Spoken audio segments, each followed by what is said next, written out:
Paolo Avellino, ibinidaganda ni Kim Chiu, gwapa siya.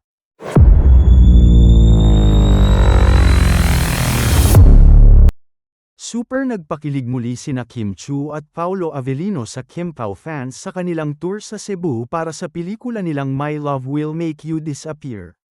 Sa ibinahaging video ng @Cebu Kim Pao sa X, dating Twitter, mapapanood ang performance nina Kim at Paolo. Very cute nga ang dalawa habang kumakanta na sinabayan pa ng matamis na ngiti at kulitan sa stage. Hanggang sa hindi na nga napigilan ni Kim na purihin si Paolo at sabihing, gwapo siya, no? Na ikinahiyaw ng mga manunood. Pero hindi naman nagpahuli si Paolo at agad na binalik ang papuri kay Kim. Ani Paolo, gwapa siya, habang nakalahad pa ang kamay sa mukha ni Kim na talagang ibinibida ang ganda ng aktres, dahilan para mabaliw sa kilig ang mga fani. Say nga ng uploader, yes, Pao sobrang ganda ni Kim. Diyos ko kakilig.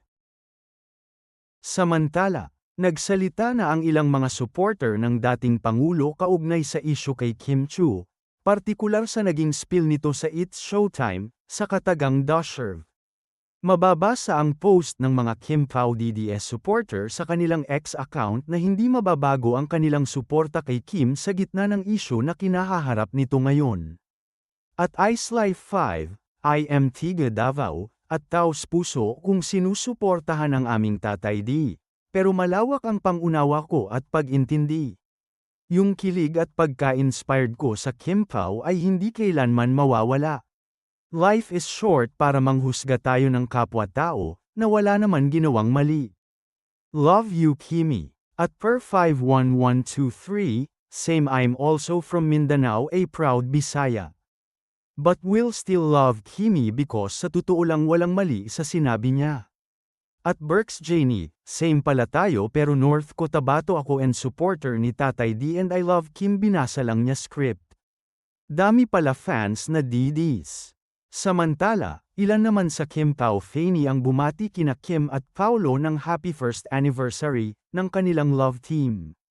Ngayon ipinapalagay ni at Salungguhit Jeheni ang date ng anniversary ng Kim Pao Solids mula nang una niyang makita si Paolo na bumisita kay Kim sa It's Showtime, sa gitna ng showing sa streaming ang unang movie ng dalawa na Linlang. Sinausawan naman ito ng ibang fani at bumati pa ng happy anniversary sa kapwa nila Kim Pao supporters.